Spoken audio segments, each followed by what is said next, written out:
Ano to? Okay. So, you're live Bakit ang daming... Live na tayo, sister. Oo nga. Sige. Okay. Hindi, wala So, kang- medyo nahirapan tayong mag... Ano. Wala kang tao. Yes. We're too early. Yeah. Ano siya? Okay. So, ang gagawin natin, hi everyone! Kung wala pang tao, okay lang yan. Kasi mag-start na din kami dahil marami rin kaming questions or marami akong questions dito na sasagutin ni Miss Honey. But before that, our topic is going to be may changes sa immigration recently. Di ba, Miss Honey? Yeah, may So, mga changes. Yeah. Okay, so we're just going to discuss the changes first. Tapos, please comment down na lang kayo dito sa live stream if ever you have any question at sasagutin ni Miss Honey ng live. Hi dun sa dalawang nanonood na. Isa ako doon. Lima na sila nanonood. Hello. Okay. Okay, so, ano ba yung changes niya, Miss Honey? So, noong, I think it was 2 weeks ago, so nag-email ang Immigration New Zealand, sabi nila that there's going to be changes happening in the next 18 months, basically. So, this year, next year, and full implementation might probably mga early 2021. Pero ang pinaka-crucial na changes kasi doon is yung mga, what they call yung naka-accredited employer, yung work to residence, yung residence to work category. Kasi yung yung main change nun is tataas yung salary requirement. Okay, dati kasi ngayon kapag may job offer ka sa isang accredited employer, tapos ma-meet mo yung salary threshold, tapos yung job offer mo yung parang yung main business ng company. Oo. So Okay. ano yung before na salary? $55,000 per annum. Per annum. O, Okay. yun yung bago ng salary threshold. So, ibig Okay. sabihin, you must be paid at least $26.50 or something Per hour. kung Okay. nagtatrabaho ka ng 40 hours per week. Okay. Tapos, so that's $55K per annum. Ngayon, ang mag-change siya by the 7th of October, so that's going to be next week. So, kung mag-apply ka ng bagong work to residence visa under accredited employer, so, ang mangyari nun, ang bagong salary threshold ngayon ay almost $80,000 per annum. So, oh my gosh, from 55 to almost 80,000 per annum. Oh, so I say it's Para- almost 79,000 something. 900, okay. So ano siya? Para siya sa mga mag-a-apply ng work to resident. Work to residence accredited employer. Accredited employer. So, merong mga employer obviously na hindi accredited.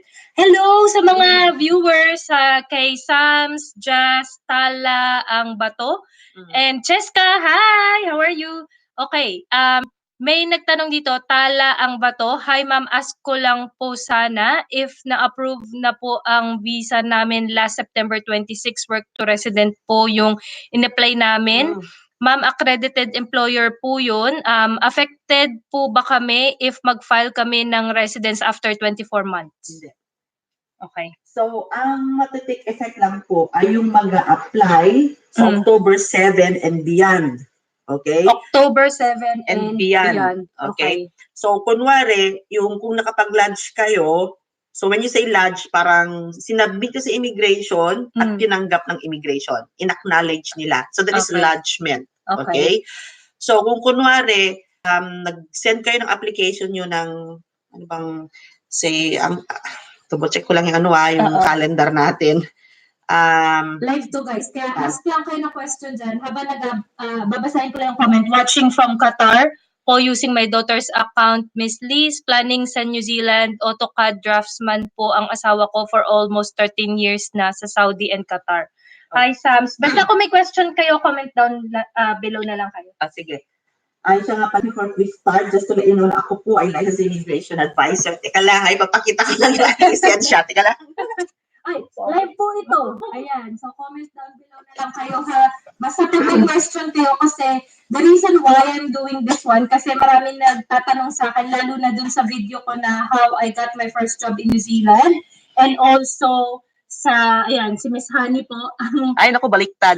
Sorry po. Kaya, in-invite ko ulit si Miss Honey at saka yung aming video kasi na yung unang video namin together, yung aming collab, is 28,000 na rin yung views niya. So, marami nagtatanong sa akin, and because I'm not the licensed immigration advisor, ayokong bigyan kayo ng wrong advice.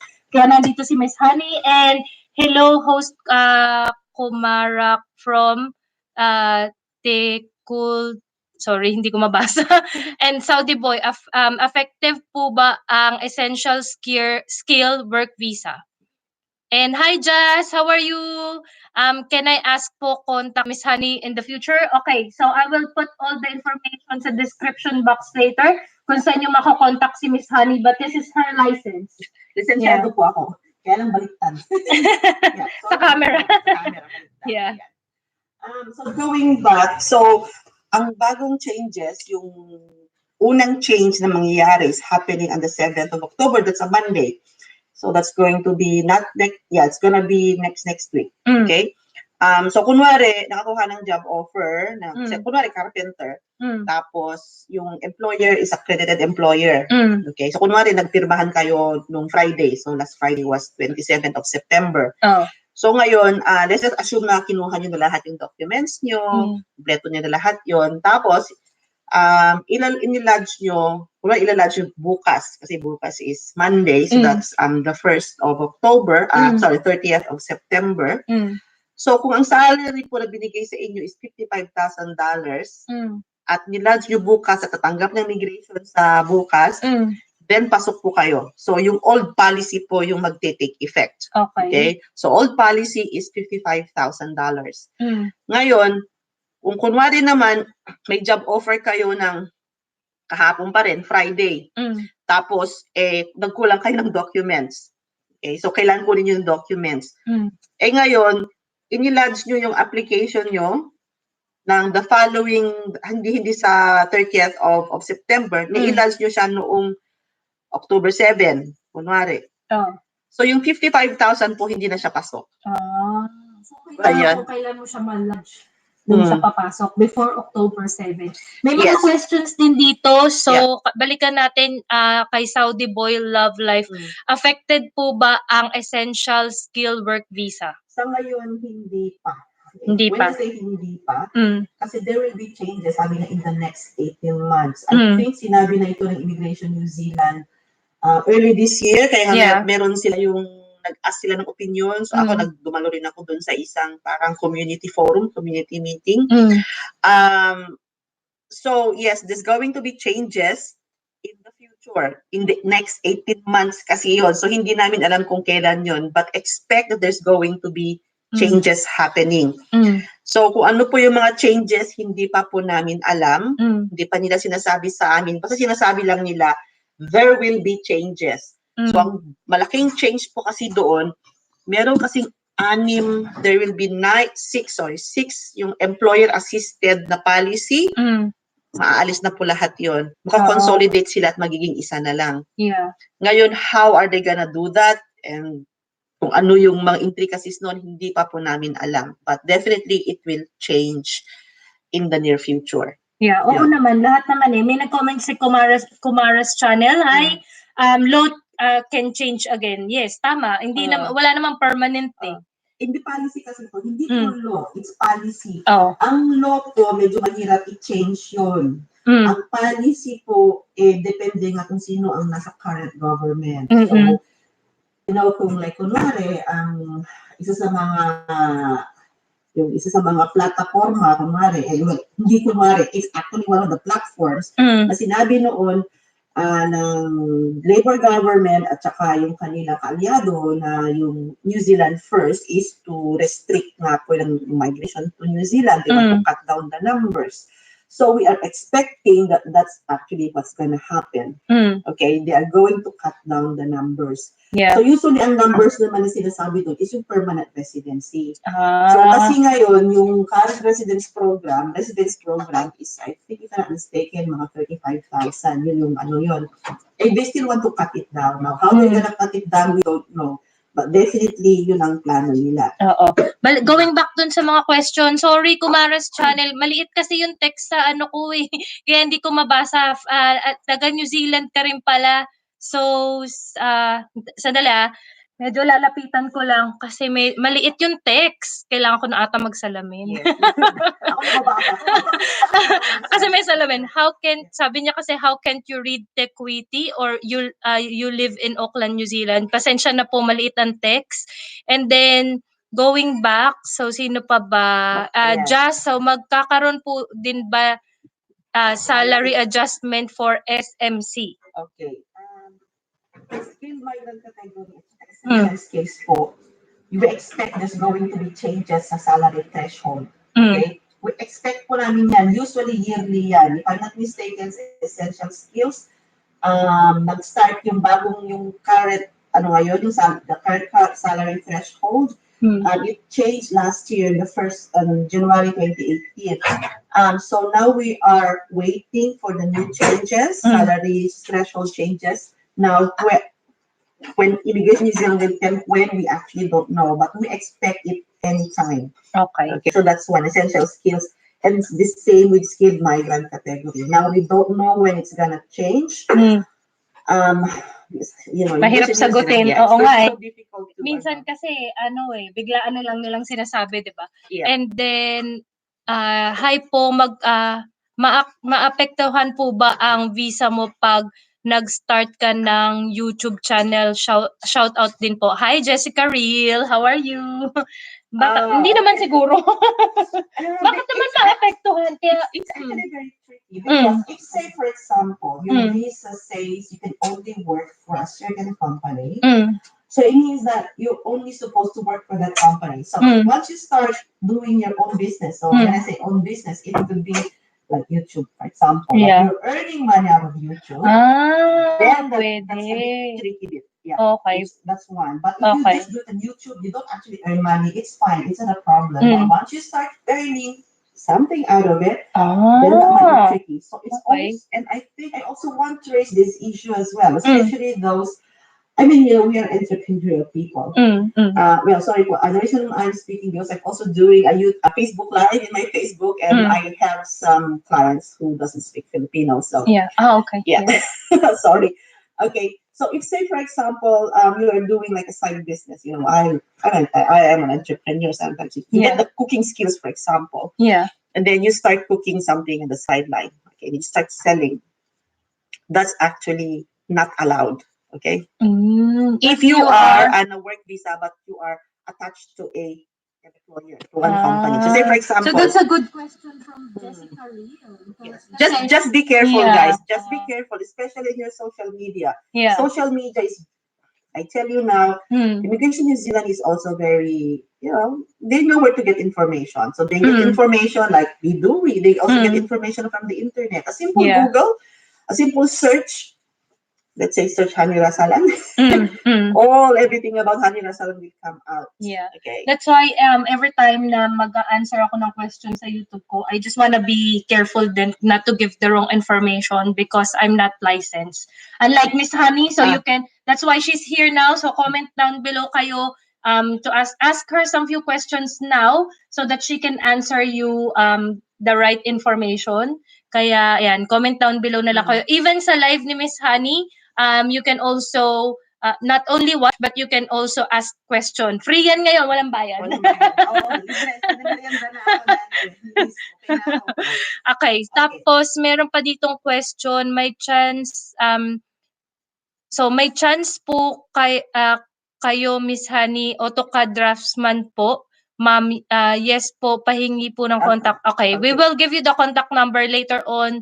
And also, low change, they give low income a chance. Ito pala, ang dami pa. Tapos, I think that's what they're going to do. Yes, Kumara's channel. Also, hi, Liz and Miss Honey. How will be the recent changes affect the work provisions for future international students? Thank you. Okay. I don't, they are not going to touch They said that it's not gonna be touched. Also, yung mga working holidays, not the humanitarian as yung working holidays, not gonna be touched. Okay. So far, the Immigration New Zealand is saying that they are not going to change anything about yung prospect na mga international students. So still, if you're gonna apply as international students, and if you have, if you, depende kasi sa what you've enrolled. Kasi yung work rights kasi depends nga kung ano in-enroll mo, kung level 4, 5, 6, 7, 8, 9, and 10. So still, if say for example, kung yung kunwari, no, so if you say you have ang kurso mo will allow you to apply for 3-year post-study visa, you still can. If your course that if the course that you've enrolled a 1 year lang, then still you can get 1 year post-study work visa. I think you have to understand po na even if you say work visa, there are many, there's a lot of kasi policy kung how you are given a work visa. Okay, so it's not just work visa. Yes, you give you a work visa, pero anong policy ang ginamit ng Immigration New Zealand sa pagbigay sa'yo ng work visa na yan? So marami po iyon. So ito po is very specific. Okay, yung changes na mangyayari on the 7th of October, it's only for the residents, work to residents accredited employer only. Okay, so hindi po maapektuhan doon yung talent. Ibig sabihin, kung ang mag-apply ka po ng work to residents dahil ang iyong skills at saka job offer nasa long-term skill shortage list, hindi po yun affected. Ang affected lang is yung accredited employer lang. Okay. May another question. Dahil po sa mga group lang kami nagbabasa, meron po nagpapa-confuse sa amin, ma'am. Sabi kasi doon, ma'am, if work to resident po after 24 months need mag-exit daw po. May nagsabi naman na mag-file ng residence at exit. So galing kay Tala ang bato. Yeah. Okay. As far as I know, kaya ang tawag doon, work to residence. Okay, I mean, I don't have to explain ibig sabihin. Ibig sabihin, mag-work ka, pag matapos mo yung work mo, ma-meet mo yung salary, basta may mga requirements kasi doon, I don't have time to discuss all of the requirements. Okay? So, but ang basic idea nun is, nabigyan ka ng work residence visa, okay? Yeah. It's either accredited employer or talent. Okay, dalawa kasi yung pwedeng pagbigyan sa'yo Tapos, you've been in that employment, okay, you've maintained yung employment mo, na-meet mo yung salary mo. Okay, so, for 24 months, and you can provide evidence you have worked as such, and yung kung accredited employer, binayaran ka talaga ng 55K in the last 2 years. Then, on the 24th month, the following month, or siguro a day after, basta makuha mo lang yung mga documentation mo from your employer because you need to get further documentation, then you can lodge, you finalize your residency ang tawag doon. You finalize mo na nga. Okay? So, you can lodge then, again, marami rin kailangan requirements yon. And then, within a certain period of time, then ibibigay na sa yung residency mo. Kaya nga, work to residence ang tawag doon. Okay. So, you don't have to, huwag po kayo mag-exit.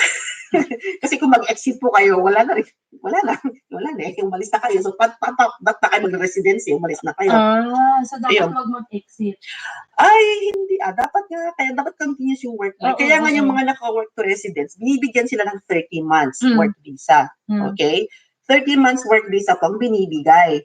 Pero ang kailangan mo lang i-prove 24 months. Okay? So, ibig sabihin yung last 6 months nung visa mo na 30 months, ay gagamitin niyo po iyon para ma-finalize yung residency ninyo. Pero ang palagi ko pong sinasabi, wag po kayo maghintay hanggang dun sa last month. Like, kunwari, 24 months to this month. Yeah. Okay? Tapos, next month lang kayo magpuput together yung documents nyo. I don't suggest that kasi marami ko po kasi mga documents na you might find it difficult to secure. A good example, lalo na po yung mga kababayan, especially our kababayan who are working as OFWs na if you work in different parts of the world. Okay? Kasi, isa sa mga mahirap kasing kunin po is yung police clearance. Oo nga. Okay? Police clearance po, depende kung saan bansa kayo nanggaling. So, kapag residency po kasi, you need to provide police clearance to all countries that you have stayed for 12 months or more. Diretso man yun, or parang mas aggregate. How do you call that one? Hindi diretso or hindi diretso. putol-putol. Putol-putol, pero nag-accumulate ng 12 months. Okay. Yeah. In the last 10 years, you need to secure a police clearance. Okay. Iyon ang pinakamahirap. So that's why we say, if you should start early. Okay? kung ako, siguro kung matatapos ko na this month yung yung work to residence ko, I would have started putting together my documents 3-4 months ago. Okay. Okay? So just be ready. Just be ready. Oo. Basta wag lang yung medical kasi. Ang medical kasi, yan may tawag mo dito, meron siyang expiration. Yeah. So, kung hindi pero kung nag-apply ka naman ng work to residence 3 months ago, 2 years ago, valid pa naman yung medical mo pag residency. Okay? Oo. Pwede ko bang ulitin yung question ko kanina sa'yo? Kasi may nag-comment din si Kumara's channel. Hi! My opinion, if you want to live in New Zealand, think 10 times before you jump because New Zealand is too expensive to live now. Here, half of your salary goes to your accommodation. Tama? Depende rin kasi kung saan ka nakatira, like, pero actually, kahit Hamilton, medyo mahal na rin, no? And then, Kumara's channel, again, don't listen to anybody, just ask immigration assistant. New Zealand immigration is very helpful. Yeah. Yes. Question and, kung kunwari busy yung immigration at mga immigration advisor, ko, or yung immigration lawyer, the best way is you go and kung nasa New Zealand po kayo, you call yung contact number nila. Okay? It's always best to ask Immigration New Zealand rather than your friends or your relatives. Although, I don't blame them kasi syempre, gusto ko lang tulungan kasi kaibigan kita. Diba? Pero minsan po kasi, sometimes, there's more harm than doing good. Okay? Although, noble yung noble yung iyong, how do you know this one? Noble yung iyong intention. Kung baka magkukos pa ng more harm than good yung pagtulong mo. Parang so, add ko lang din sa question kanina, kasi I already asked you earlier, ano ba yung difference ng immigration advisor sa immigration lawyer? Okay. Ang main difference lang po nila is yung mga immigration lawyer po, they are mga barrister po sila sa New Zealand, mga barrister solicitor, meaning may license to practice sila as a lawyer. Okay?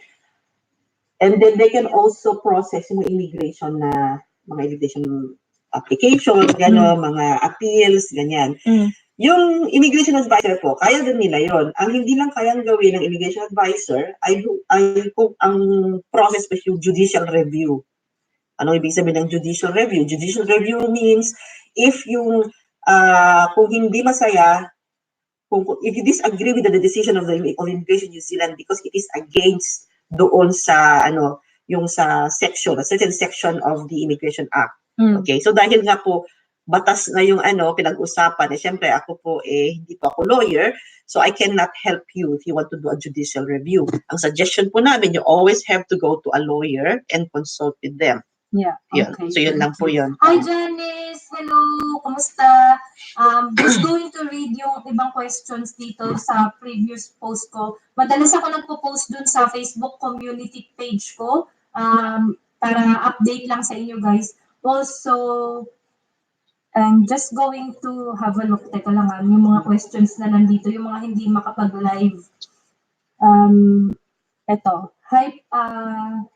Hi Ma'am Liz, I would like to know po if affected ba sa INZ changes ang partnership visa given po na si partner ay permanent resident visa holder. Thanks po ma'am. Okay. No, it doesn't. Doesn't? Okay. Hindi period. Okay. Okay. Kung just wanna let you know guys na 30 minutes lang yung aming live, kaya comment down below na lang kayo kung meron pa kayo mga question.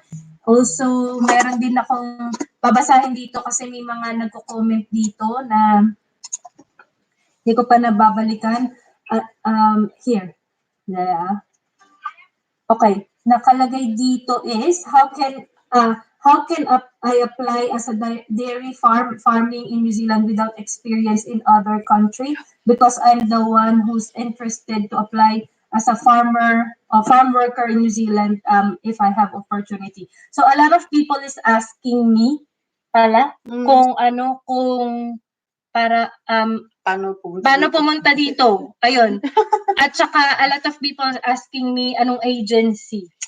Ang hirap po kasi, I cannot make generalization kasi depende kasi sa sitwasyon, okay? Generally speaking, kung gusto niyo pong pumunta sa New Zealand at gusto niyo po ay magtrabaho, ang first step po ay kailangan magkaroon kayo muna ng job offer. Okay? Sa job offer, apply na muna kayo. Ngayon, it's not about whether you want to work in New Zealand, whether you want to work as a dairy farm worker, whether you want to work here as a carpenter. Wala pong pakialam ng Immigration New Zealand sa gusto nyo. Ang care lang po ng Immigration New Zealand is whether A, you are suitably qualified for the job and or experienced for the job. Yun lang yun. Okay. So, for example, carpenter, naghanap, kunwari may, you're a carpenter. Okay? So, kunwari may TESDA ka, tapos meron kang work experience na carpenter sa Philippines at saka sa overseas.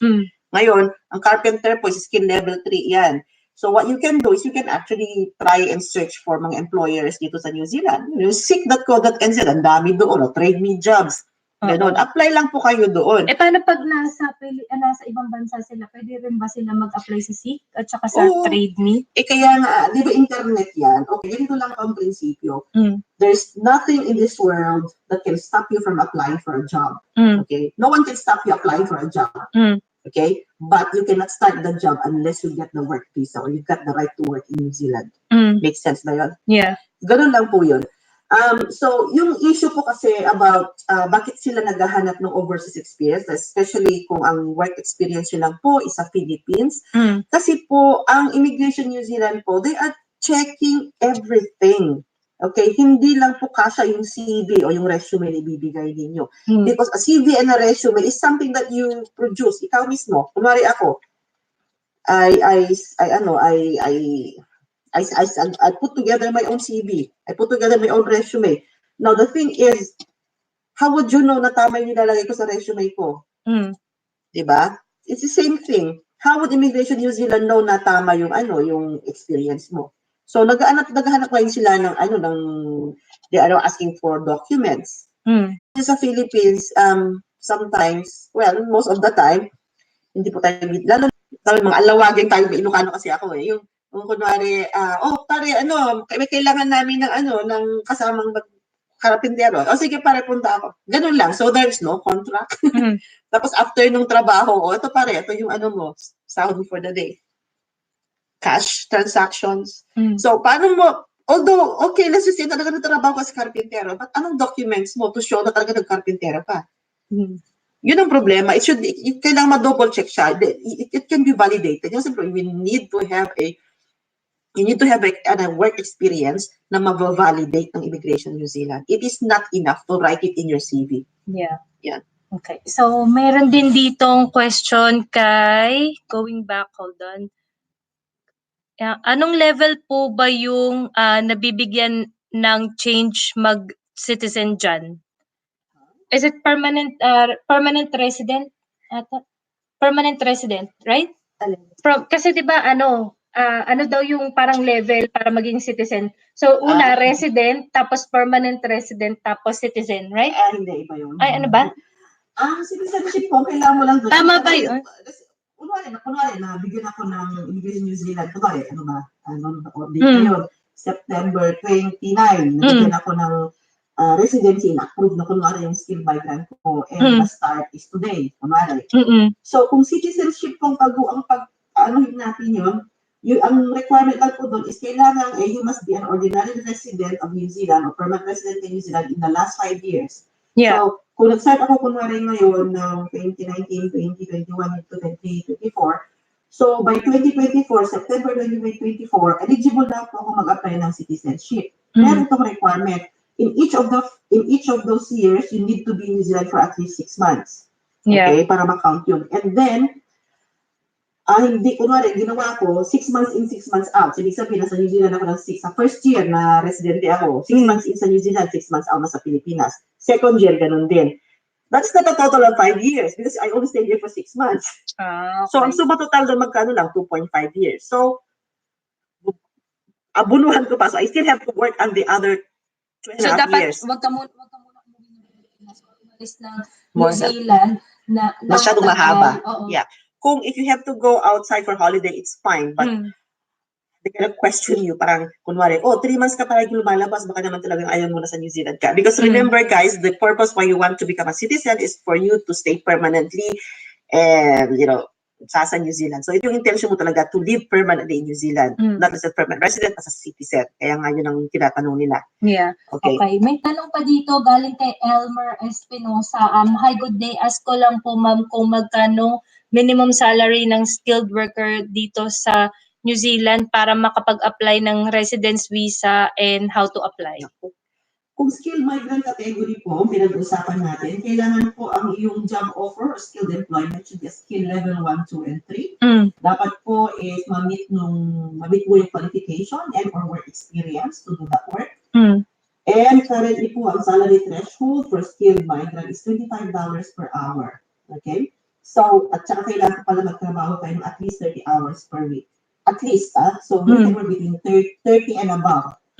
Okay, but should not be less than 30. Otherwise, part-time na po ang tawag. Okay. How to apply? And si Miss Honey dun sa kanyang website, hindi pala website, Facebook page, meron siyang webinar, free webinar, tapos 25 seats lang siya. I-follow nyo siya and I'll put her link down below sa description box later after ng live para may contact pa rin kayo kay Miss Honey. So Miss Honey, my question is, minsan kasi may nagtatanong sa akin kung pwede ko daw bigay yung cellphone number nyo. Pwede. May work? Yes, kasi punta po kayo sa IAA web. So, IAA, andun po yung contact number ko. So, okay. So, nagbibigay. Public po yun. Okay. Public po yung mobile number ko. Okay. Yung mobile number ko is, I use for my business. Okay. And then I also have there an email. So, you can email me. I am in the public domain because, as I mentioned, I am a licensed immigration advisor. Sa Facebook, you can anyway, so I'm a licensed immigration advisor. So, my public details ay nasa Okay, so Elmer, how to apply? Kahapon may webinar si Miss Honey regarding how to apply in New Zealand. Pwede mo bang i-replay yun or? I have to think about it. Kasi 2 hours siya. It's a 2.5 hour seminar kasi yung webinar. Kasi again, it's the same problem. People are wanting to know how to apply in New Zealand. Kung sabi ko, you can apply wherever, kahit anong parte ka ng mundo. But the thing is, there is a peculiarity when you apply to New Zealand kasi it's totally different and I explained that in my webinar. Okay, so webinar po yun is ideally po para sa mga nasa New Zealand sana yun. Okay, so syempre pa-prioritize po namin yung nasa New Zealand muna. Because syempre sila na andito. So syempre sila na tutulungan muna. Pero kung may available na seat po, kung kunwari 10, 15 lang yung nasa New Zealand, so may additional 10 doon, then pwede po akong magdagdag doon. But may limited seat nga siya kasi okay po yung ma-afford ko na. Okay. And kay Jazz SD Cruz. Hi, Jazz! Na alam ko from Fiji siya and viewer ko siya. So about po dun sa sample nyo po na requirement na mahirap mag-comply police clearance, may expiry po ba yun? Pwede na po ba mag-secure before kami umalis ng Fiji for future use po? Okay. Ang police clearance po sa immigration visa should not be more than 6 months na before you give it immigration visa. Example, if you secure the police clearance and then sa police clearance po sinabi doon, it was issued on the 1st of January 2019. Marila. So it means po, ang validity lang ng police clearance mo, you can only submit that to the immigration New Zealand before the 6 months is over. So kung sinabi po siya kung i-issue sa'yo ng 1st of January, ibig sabihin, June, July, August, February, March, April, May, June, July. So dapat before July 1, basically June 30, kailangan na siyang natanggap ng immigration New Zealand. Make sense po ba? Yeah. So 6 months lang po ang validity noon. So that's why we don't really recommend to secure now then give it later. Maybe for your own record, yes, because it might be easier in the near future kung magre-secure kayo. Yeah. But kapag nalampasan na po yung 6 months, unfortunately, you have to secure another one. Okay. And I'm going to almost end this na kasi 34 minutes na tayo. But anyway, may mga few questions pa dito from Janice. I just want to ask if I'm capable to come to New Zealand. Yung hubby ko new in New Zealand, last August lang siya dumating dyan. He is skilled worker and inducting, sabi ng advisor, tourist visa lang po. So that's for Janice. And then pwede po ba yung most of the time nasa abroad siya, 4 years, married na kami.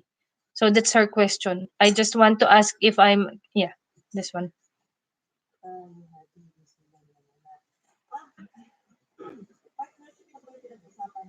Mm.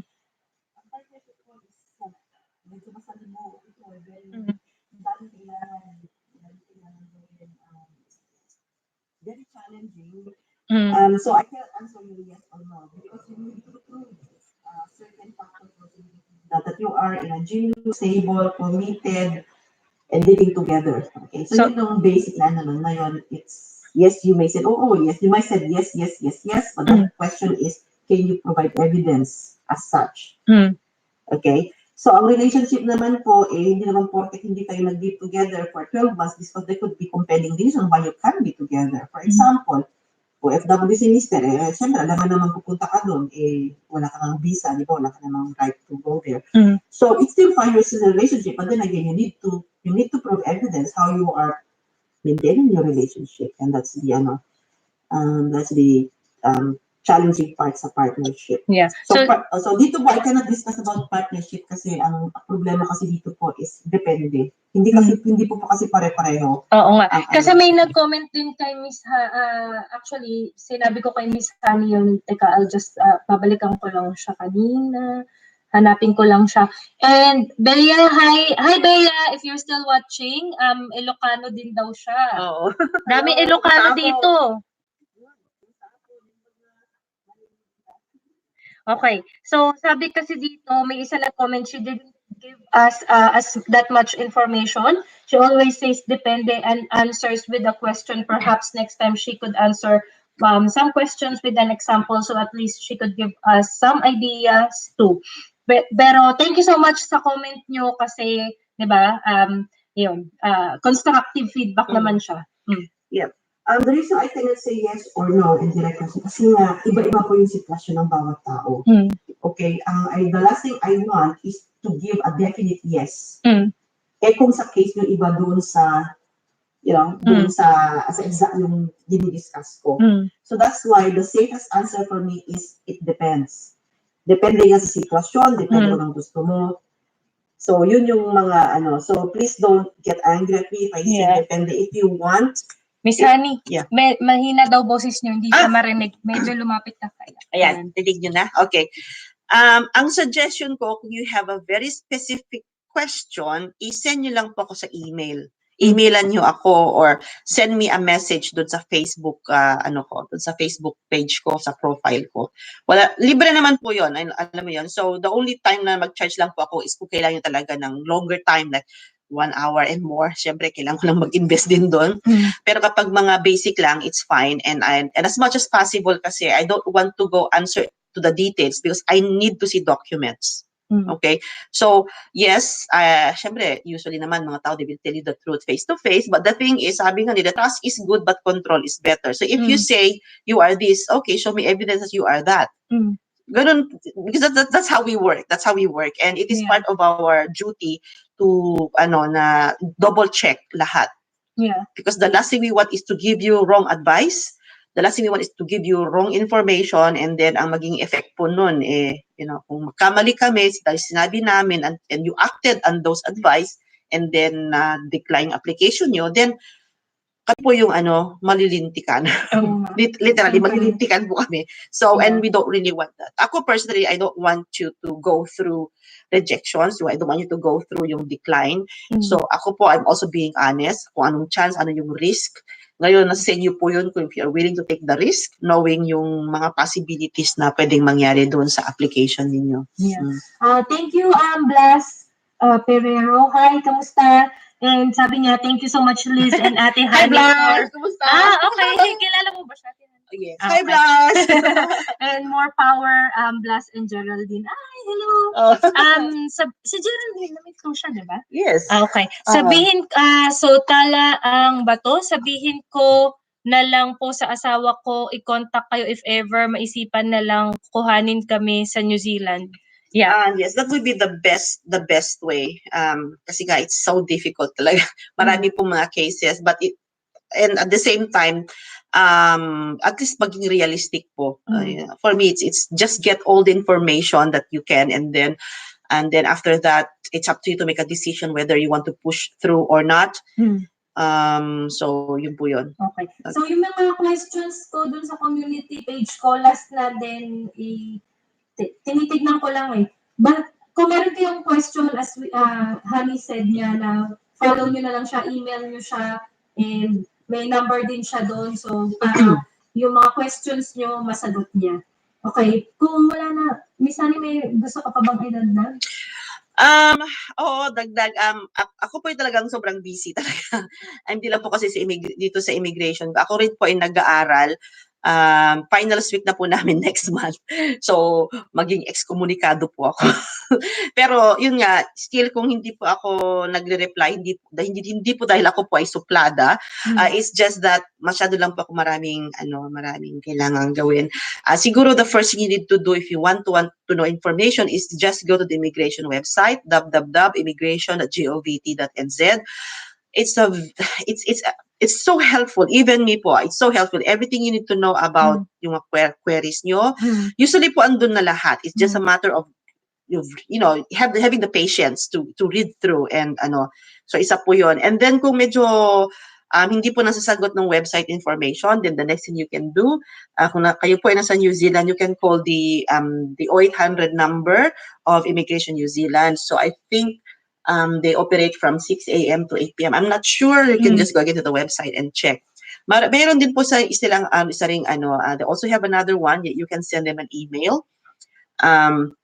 There's no direct email, but if you go to the Q&A and then ask a question, and then if they say the following answer your question, sabihin nyo no, and then lalabas po yung parang message box, and then i-type nyo doon or yung specific question. You just don't forget to leave your email and of course your full name, and if you have a client number, ilagay nyo na rin po doon para mas madali po nilang ma-access yung information ninyo na gusto nyong tanungin.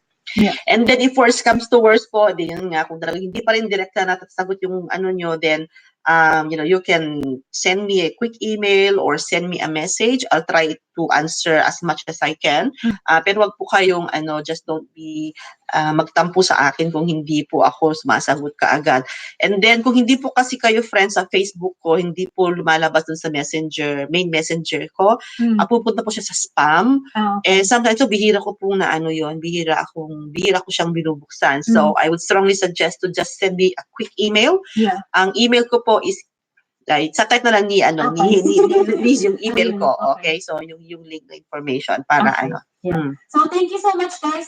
Comment down below kayo kung hindi kayo nakaabot sa live namin if mayroon pang part 3 ng ating collaboration. But if not, you can also follow Miss Honey sa kanyang Facebook page. Ako din meron akong Facebook page pero hindi ako active doon, but you can follow me on my Instagram account named on this Cuico. Anyway guys, thank you so much for watching and sa mga questions nyo, and I'll see you on my next one. Bye! Bye-bye!